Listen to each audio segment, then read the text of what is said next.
Class 9th Sanskrit में तृतीय पाठ है जो गोदोहनम चल रहा था। गोदोहनम पाठ के 3 दृश्य हम पढ़ चुके थे। आज चतुर्थ दृश्यम से हम रीड करेंगे। कुंभकारः कुम्हार घट रचनायाम लीनः गायति। कुम्हार जो था, कहानी आपको पता है कि वो गाय दूहने वाली कहानी चल रही थी अपनी, कि वो बहुत सारा उनको खिलाते पिलाते हैं, उसकी खूब अच्छे से सेवा करते हैं कि महीने के आखिर में उसको हम इकट्ठे दुहेंगे। जो कुम्हार है उसके पास जाते हैं बड़ा बर्तन के लिए कि भाई इकट्ठे हमको 30 लीटर दूध चाहिए। तो घट रचनायाम अपने घड़े रचते रचते उसमें लीन है और गाता है। क्या गाता है?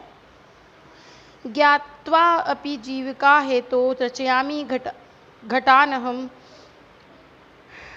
जान करके भी मैं जीविका के लिए अर्थात अपने जीवन यापन के लिए रचन करता हूँ। किसका? घटों का, यानी घड़ों को मैं रचता हूँ अपनी आजीविका के लिए। जीवनम भंगुर सर्व यथैष मृत्तिका घटः। जीवन भी उसी प्रकार से भंगुर है, जीवन में सब कुछ उसी प्रकार से क्षणभंगुर है, नश्वर है, जैसे मिट्टी के घड़े होते हैं। यानी जिस तरह से मिट्टी के घड़े थोड़ी देर में नष्ट हो जाते हैं, वैसे ही हमारा जीवन है, कुछ समय पश्चात नष्ट हो जाता है। चंदनः, अब चंदन उससे क्या कहता है? नमस्करोमि तात, हे तात, हे श्रेष्ठ जन, आपको नमस्कार हो। पंचदश घटान इच्छामि। 15, 5 और 10 यानी 5 और 10 यानी कितने हो गए? 15 घड़ों की इच्छा करता हूँ। किम दास्यसि, क्या दे दोगे? देवेश, कथम न, क्यों नहीं। विक्रयणाय एव एते, ये सभी बेचने के लिए ही हैं। गृहान घटान, ग्रहण करो घड़ों को। 500 रूप्यकाणि, 5 और शतोत्तर यानी 100 के पहले 5 यानी 500 रुपए भी दे दो। यानी और कितने रुपए दे दो? 500 का मतलब हो गया, तो 500 अर्थात 577 रुपए दे दो। चंदनः, साधु, अच्छा। परम मूल्यम तो दुग्धम विक्रिय एव दातुम शक्यते, परंतु मूल्य तो दूध बेचकर ही देने में मैं दे सकता हूँ। देवेश, क्षम्यताम पुत्र, मुझे क्षमा करो पुत्र। मूल्यम विना तु एकम अपि घटम न दास्यामि, मूल्य के बिना तो एक भी घड़ा नहीं दूंगा, अर्थात बिना मूल्य दिए मैं घड़ा नहीं दूंगा। अब मल्लिका क्या कहती है? स्व आभूषणम दातुम इच्छति, अपने आभूषण देना चाहती है। तात, यदि अधुनैव मूल्यम आवश्यकम तर्हि, यदि आज ही मूल्य आवश्यक है तो तर्हि अर्थात तो गृहाण एतत् आभूषणम, इन आभूषणों को आप ग्रहण कर लीजिए। देवेशः, पुत्री, न अहम पाप कर्मम करोमि, मैं पाप कर्म नहीं करता हूँ। कथमपि नेच्छामि त्वाम आभूषणम विहीनाम कर्तुम, किस कारण, मैं कैसे भी तुम्हें आभूषण से विहीन नहीं करना चाहता हूँ। नयतु यथा अभिलिषितान घटान, ऐसा करो जितने भी तुम्हें घड़े चाहिए ले जाओ। दुग्धम विक्रिय एव घट मूल्यम ददातु, दूध बेच करके और घड़े का मूल्य दे देना। उभौ, दोनों ही। धन्यो असि तात, धन्यो असि, आप धन्य हैं तात, आप धन्य हैं। पंचम दृश्यम, अब देखिए 5वां दृश्य क्या उपस्थित होता है? मासानंतरम, अर्थात मास के समाप्त होने पर, संध्या कालः, संध्या के समय, शाम के समय, एकत्र रिक्ता नूतन घटाः सन्ति, सारे नए जो घड़े थे उन सबको एकत्र कर लिया। रिक्त यानी खाली, सभी खाली नए घड़ों को इकट्ठा कर लिया गया। दुग्ध क्रेतारः अन्ये च ग्रामवासिनः अपरत्र आसीनः, वहाँ पर दूध खरीदने वाले और ग्रामवासी भी एकत्र थे। चंदनः, धेनुम प्रणम्य, धेनु को प्रणाम करके, मंगलाचरणम विधाय, और फिर मंगलाचरण का आचरण करके, यानी मंगलाचार बोला उसने, मंगल जो श्लोक थे उनका विधान किया। मल्लिकाम आह्यति, और फिर मल्लिका को बुलाता है, उसको पुकारता है। मल्लिके सत्वरम आगच्छ, जल्दी से आ जाओ। सत्वरम अर्थात शीघ्रता से आओ। मल्लिका, आयामी नाथ, आती हूँ नाथ। दोहनम आरभस्व तावत, तो फिर दुहना शुरू करते हैं। चंदनः, अब चंदन, यदा, जब, धेनु के समीप जाकर, दोग्धुम इच्छति, दूहने की इच्छा करता है। तदा धेनु पृष्ठपादेन प्रहारति, फिर जो गाय है वो पीछे के पैरों से प्रहार कर देती है। चंदनश्च पात्रेण सह पतति, और चंदन भी पात्र के साथ गिर जाता है। नंदिनी दुग्धम देहि, नंदिनी दूध दे दो। किम जातम ते, तुम्हें क्या हो गया है।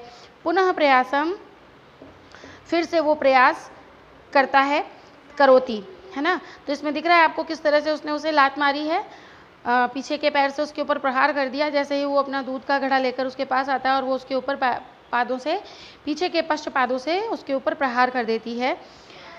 नंदिनी च पुनः पुनः पाद प्रहारेण ताड़यित्वा चंदनम रक्त रंजित करोति।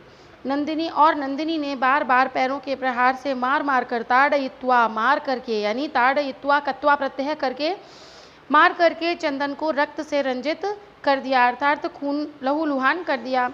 हा हतो अस्मि, अरे मैं मर रहा हूँ। चीत्कारम कुर्वन् पतति, चिल्लाते हुए, चीत्कार करते हुए अर्थात चिल्लाते हुए गिर जाता है। सर्वे आश्चर्येण चंदनम अन्यो अन्य च पश्यन्ति, सभी आश्चर्य के साथ चंदन को और जो वहाँ का जो दृश्य है उसको देखते हैं। अब देखिए नेक्स्ट पेपर पे पेज नंबर 21 पे है। मल्लिका, मल्लिका चीत्कारम श्रुत्वा, चिल्लाहट को सुनकर झटिति प्रविश्य, जल्दी से प्रवेश करती है। नाथ किम जातम, हे नाथ क्या हुआ। कथम त्वम रक्तरंजितः, आप ये लहूलुहान कैसे हो गए। चंदन धेनु दोग्धम अनुमतिम एव न ददाति, गाय दूध दूहने की अनुमति नहीं देती है। दोहन प्रक्रियाम आरभ मानम एव ताड़यति माम, जैसे ही दूध दूहना शुरू करता हूँ वो मुझे मारने लगती है। मल्लिका धेनुम स्नेहेन वात्सल्यन च आकार्य दोग्धुम प्रयतते, मल्लिका गाय को स्नेह पूर्वक और वात्सल्य से, मतलब उसके ऊपर प्रेम दर्शा करके और फिर दूध लेना चाहती है। किंतु धेनुम दुग्धहीना एव इति अवगच्छति, किंतु गाय तो दुग्धहीन अर्थात दूध से रहित ही हो गई है।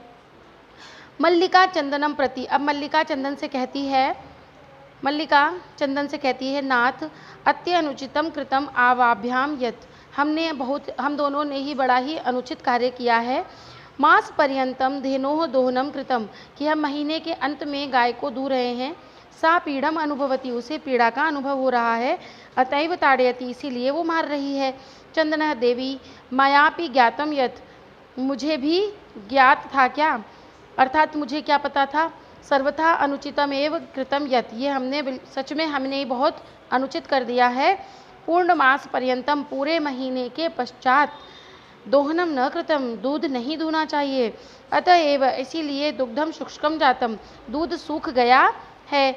सत्यमेव उक्तम, सत्य ही कहा गया है। क्या सत्य कहा गया है, अब ये देखिए सूक्ति आ गई फिर से। कार्यम अद्यतनीय यत् अद्यतैव विधीयताम, जिस कार्य को जब करना है तभी उसे कर लेना चाहिए। विपरीते गतिर्यस्य स कष्टम लभते ध्रुवम, विपरीत प्रकार से किया गया कार्य निश्चित रूप से कष्ट का आभास कराता है। मल्लिका आम भर्तृ, हे पति देव, बिल्कुल सही है। सत्यमेव, सत्य ही है। मयापि पठितम यत्, मेरे द्वारा भी पढ़ा गया है कि सुविचार्य विधातव्यम कार्यम कल्याणकांक्षिणः, सोच विचार करके अच्छी तरह से विधि पूर्वक ही कार्य कल्याण करने वाला होता है। यह करोति विचार्यैतत् स विषीदति मानवः, जो करता है विचार करके, जो बिना विचारे कार्य करता है वह मनुष्य निश्चय ही दुख का भागी होता है। किंतु प्रत्यक्षतया अद्य एव अनुभूतम एतत्, किंतु आज प्रत्यक्ष ही अनुभूत कर लिया गया है, यानी आज प्रत्यक्ष ही हमें अनुभव हो गया है कि जो बिना विचारे कार्य करता है वह किस तरह से दुख का भागी बनता है। सर्वे, अब सभी लोग एक साथ बोलते हैं, क्या बोलते हैं, दिनस्य कार्य तस्मिन्नेव दिने कर्तव्यम, दिन का कार्य तो दिन में ही कर लिया जाना चाहिए। देखिए यहाँ पे तव्यत प्रत्यय है, कर्तव्यम नपुंसकलिंग है, जैसे कर्तव्या, कर्तव्यः, कर्तव्यम, तो कर्तव्यम नपुंसकलिंग शब्द बन रहा है। तव्यत प्रत्यय के तीनों लिंगों में रूप चलते हैं। यह एव न करोति, और जो ऐसा नहीं करता है, सह कष्टम लभते ध्रुवम, ध्रुवम अर्थात निश्चित रूप से उसे कष्ट का ही अनुभव होता है।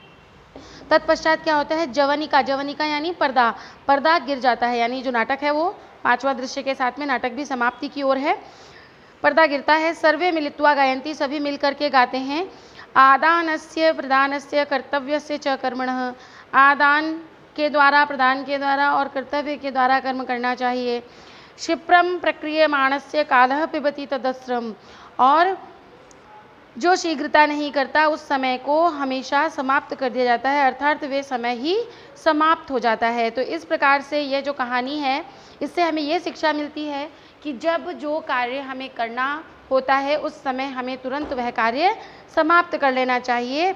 आने वाले समय पर किसी भी कार्य को नहीं छोड़ना चाहिए। जिस तरह से चंदन और मल्लिका ने ये विचार किया कि हम महीने के अंत में सारा दूध एक साथ निकाल कर और बेच देंगे और अच्छा लाभ कमा लेंगे, तो उस लाभ के चक्कर में जो वो रोज का दुग्ध दोहन कर रहे थे उससे भी वो वंचित हो जाते हैं। तो इससे यह सिद्ध होता है कि हमें अपने कार्य को जिस समय का कार्य होता है उसे उसी समय कर लेना चाहिए। आगे के समय पर कार्य को टालना नहीं चाहिए। इसकी एक्टिविटीज़ आपको मैं पिक्स फिल करके भेजती हूँ, फिर आप करिएगा और अच्छे से पढ़िएगा पाठ को। ओके।